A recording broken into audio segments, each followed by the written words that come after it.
Everyone, सबसे पहली बात, this is the first class your CLAT classes के लिए। सो ये इस क्लास में मैं पहले ही मैंने बताया कि दो तीन चीज़ें मैं सबसे पहले कवर अप करूंगा और वो चीज़ें बता दूं कि क्लैट एग्जाम्स हमारी होने वाली कब है, कब होने वाली है मालूम है सभी को? दिसंबर।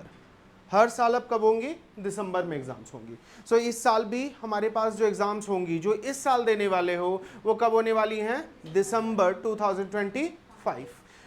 एज यू ऑल नो कि सभी कोई जान रहे हो और स्क्रीन पे ये मैंने मेंशन कर रखा है, we are preparing for the CLAT UG programme, undergraduate के लिए आप कर रहे हो। और इसमें मार्क्स का डिस्ट्रीब्यूशन ये बहुत इंपॉर्टेंट होता है कि मैं जो पेपर पढ़ रहा हूँ या पढ़ रही हूँ मुझे मालूम होना चाहिए उस पर्टिकुलर सेक्शन में कितने मार्क्स आने वाले हैं। सो मालूम है लैंग्वेज पेपर में हमें अच्छे खासे वेटेज मिलेंगे और मार्क्स देख सकते हो तकरीबन इसमें जो आएगा वो कितने मार्क्स का आएगा? 22 to 26 और वेटेज कितने का है? 20। ये इस सारे चीज़ों को नोट डाउन जरूर से कर लेना कॉपी में, ठीक है? वैसे मैं इसका पूरा का पूरा पीपीटी तुम लोगों के ग्रुप में डाल दूंगा, व्हाट्सएप ग्रुप में, ठीक है? लेकिन सबसे पहले इसे देख लो। 20% का वेटेज केवल और केवल किस सेक्शन से मिल रहा है आपको? लैंग्वेज से सेक्शन से मिल रहा है। सो लैंग्वेज को इनहांस करना बहुत इंपॉर्टेंट हो जाएगा आप लोगों के लिए। बात क्लियर है?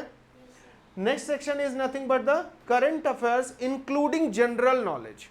What is the actual meaning of including general knowledge? Can you anyone explain me? कोई बताएंगे मुझे?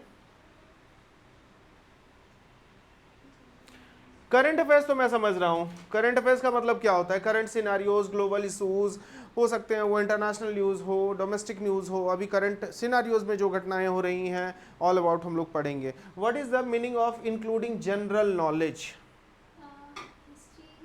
एग्जैक्टली हिस्ट्री और भी जो इंसिडेंट्स हो चुके हैं उन सारे को भी हम लोग इसमें क्या करेंगे? इंक्लूड करेंगे। और मैं कुछ एग्जांपल भी दूंगा। एज यू नो कि 2023 का अगर आप क्वेश्चन देखोगे क्लैट का, देखो एग्जाम क्रैक करना बहुत आसान है बशर्ते आप एक स्ट्रैटेजी वे में चलो और साथ साथ में ये समझ लो पहले ही क्लास से कि हमें एग्जाम में क्वेश्चन कैसा आना है। मैं पहले क्लास से ही आपको ये चीज क्लियर कर दूंगा कि हमारे एग्जाम्स में क्वेश्चन कैसे आने वाले हैं।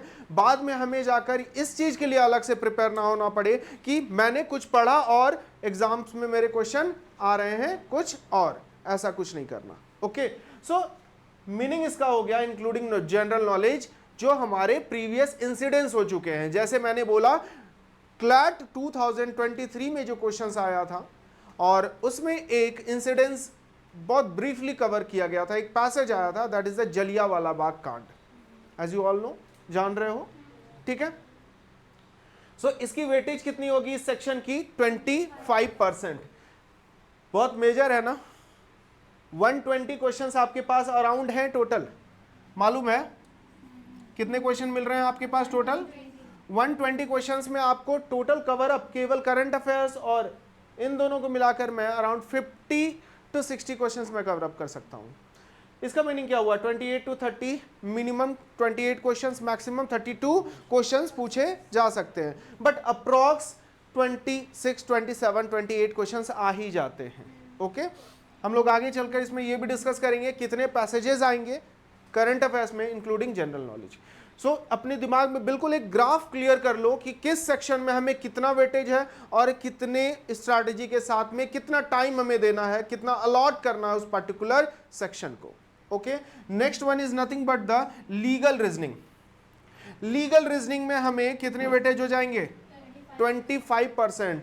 Also this is the most important part, 25% out of 100। सो हमारा बहुत बड़ा कवर अप कर रहा है और नंबर ऑफ क्वेश्चन अगेन आपके करंट अफेयर्स के इक्विवेलेंट होंगे। इसमें भी हमें जो पढ़ने हैं, कॉन्स्टिट्यूशंस पढ़ने हैं, लॉज पढ़ने हैं, साथ में हमारे पास जितने अमेंडमेंट एक्ट्स हैं उन सारे के बारे में पढ़ने हैं, torts, family law, criminal law, इन सारे के बारे में सर आपको इसके लिए अलग से पढ़ाएंगे, ठीक है? Next one is the logical reasoning. मेरा जो पेपर अप कवर अप होगा, मैं जो करूंगा वो इन दो पेपर को कवर करूंगा, मतलब मेरा मार्क्स जो होगा आप देख सकते हो करंट अफेयर्स और logical reasoning. Logical reasoning weightage कितना है? 20%। क्वेश्चन, नंबर ऑफ क्वेश्चन कितने होंगे?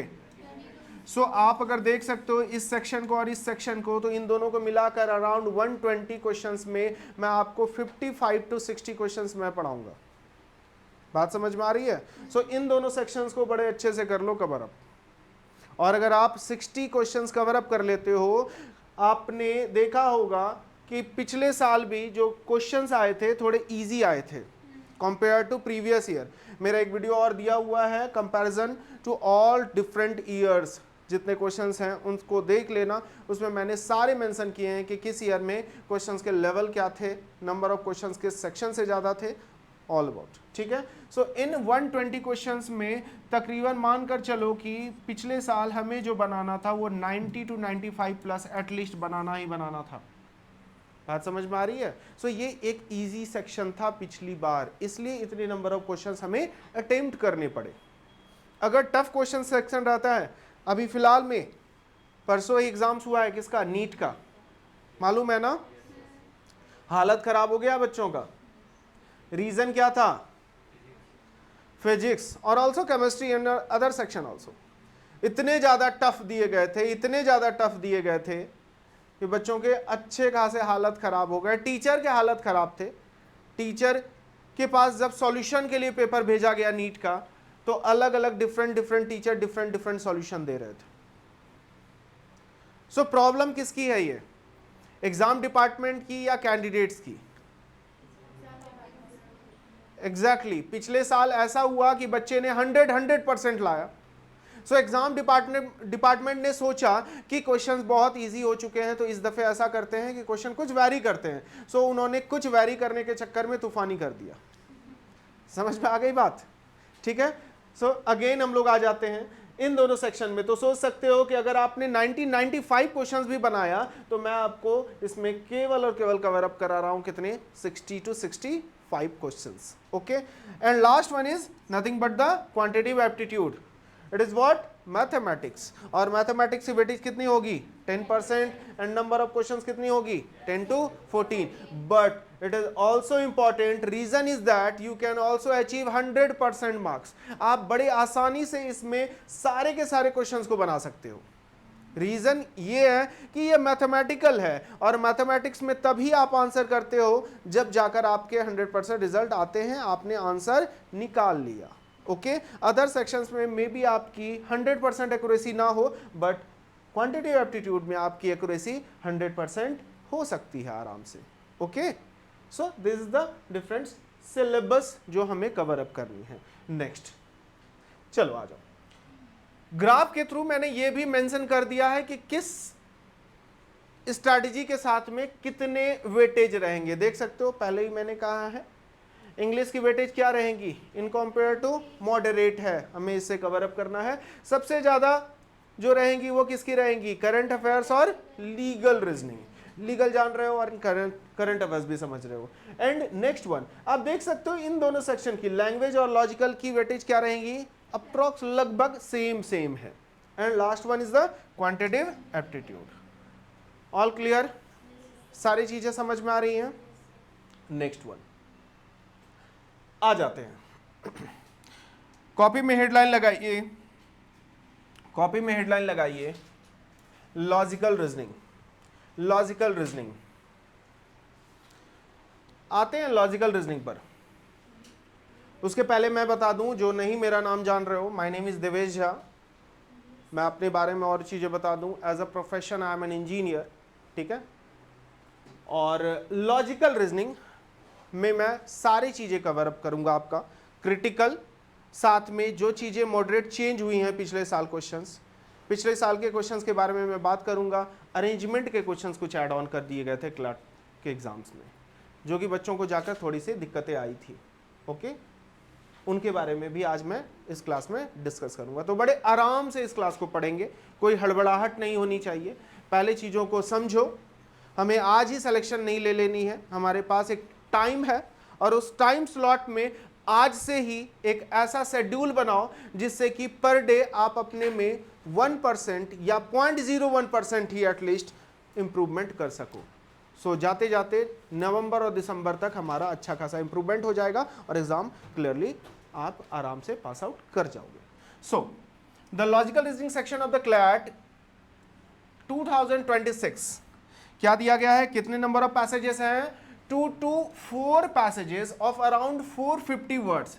सो यू कैन इजिली से कि हमारे पास टोटल पैसेजेस कितने आएंगे, मैक्सिमम 4. ठीक है, और एक पैसेज का टोटल जो लेंथ होगा वो कितने का अराउंड होगा, 400 से 500 वर्ड्स के बीच में. तो 400 से 500 वर्ड्स का बीच मतलब कितना, around 1 page. Okay, around 1 page. So हमारे पास ये रहेंगे.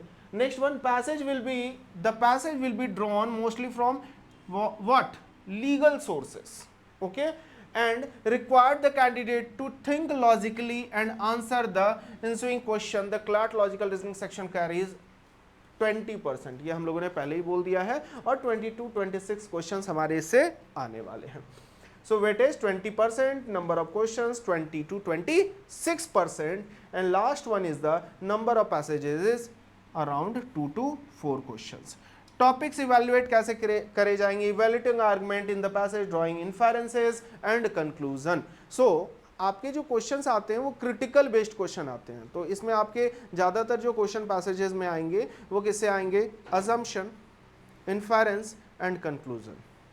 आगे चल के ये भी बात करेंगे what is inference, what is conclusion and what is assumption. Exactly, बात समझ में आ गई. चलो, इन टॉपिक्स को आप पॉइंट नोट डाउन अपने कॉपी में फटाफट कर लो 2 मिनट में. First one is the logical reasoning. It evaluates a candidate ability to analyse. ये मैंने लिख दिया है, इससे मुझे लेना देना नहीं है. मैं आ रहा हूं क्रिटिकल रीजनिंग पर. पहले सुन लो क्रिटिकल रीजनिंग क्या है. क्रिटिकल पहले सुन लो. रीजनिंग, व्हाट इज रीजनिंग, ये तो पहले समझ लें. Reasoning is nothing but reason behind any statement. आप किसी भी स्टेटमेंट के पीछे कोई कारण ढूंढते हो तो उस कारण को ही हम लोग क्या कहते हैं, रीजनिंग कहते हैं. बट वो कारण कैसा होना चाहिए, वैलिड होना चाहिए. कैसा होना चाहिए, valid. Because 2 types of reason are there. First one is valid and second one is invalid. हमें किस टाइप के रीजंस ढूंढने हैं, वैलिड ढूंढने हैं. Identifying argument. What is first point? Identifying argument. Second one is drawing inferences and conclusion. Strengthening and weakening of argument. Identifying assumption and flaws. So ये आपके passages आते हैं. मे भी हो सकता है कि अभी बहुत चीज़ें ब्रीफ समझ में ना आ रही हों. मैं सिर्फ और सिर्फ आपको अभी टॉपिक ड्रॉन आउट करा रहा हूँ जो कि चीज़ें आती हैं.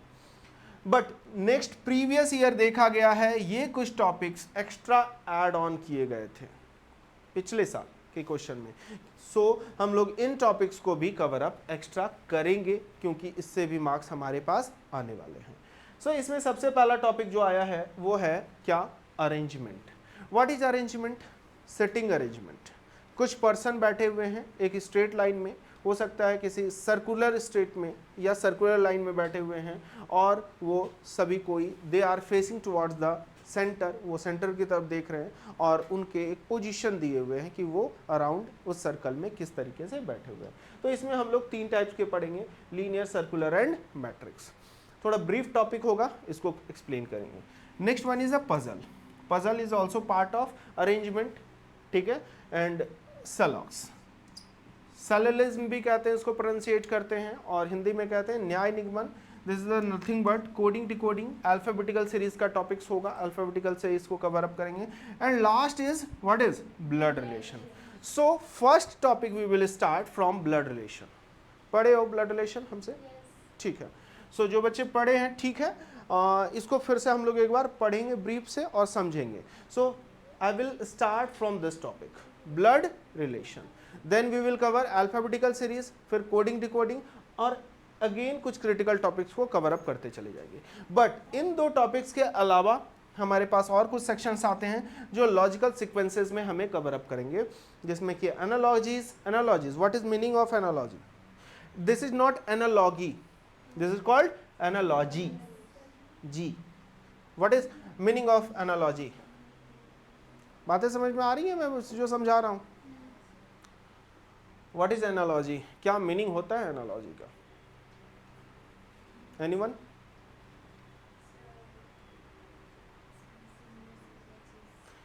Exactly, similarity. सिमिलैरिटी, समानता, ओके, एनालॉजी। सो एनालॉजी का मतलब ही होता है क्या, समानता। सो इस टॉपिक को कवर अप करेंगे। Next one is the series completion and last one is the statement and assumption.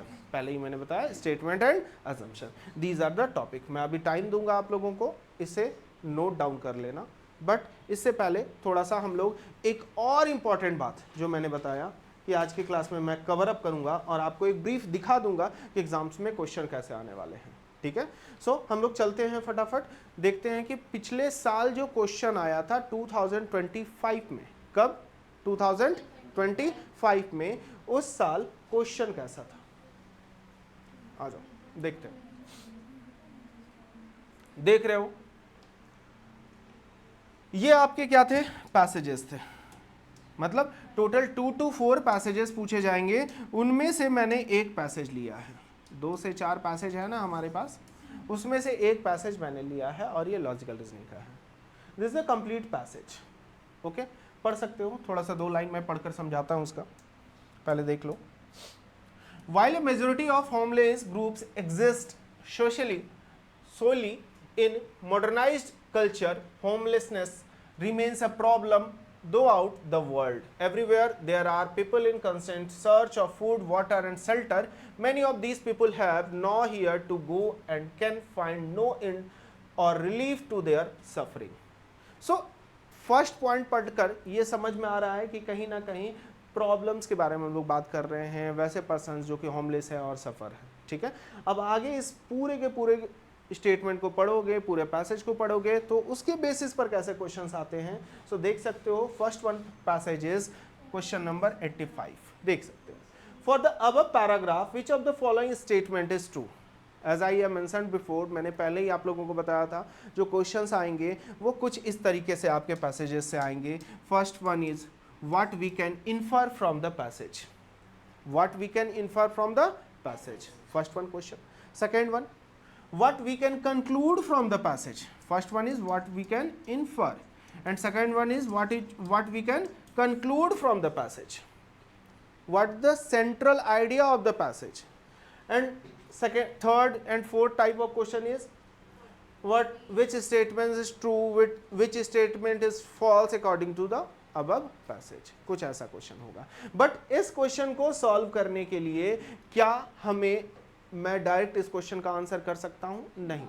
इसके लिए पहले मुझे पैसेज को समझना पड़ेगा और समझने के लिए आपको क्या जरूरत पड़ेगी, आपको through out per day newspaper and articles पढ़ने पड़ेंगे। और ये केवल और केवल रीजनिंग में ही नहीं होगा, ये आपके किस में होंगे, ठीक है, इंग्लिश में भी, जनरल नॉलेज में भी और साथ साथ में लीगल में भी, ठीक है।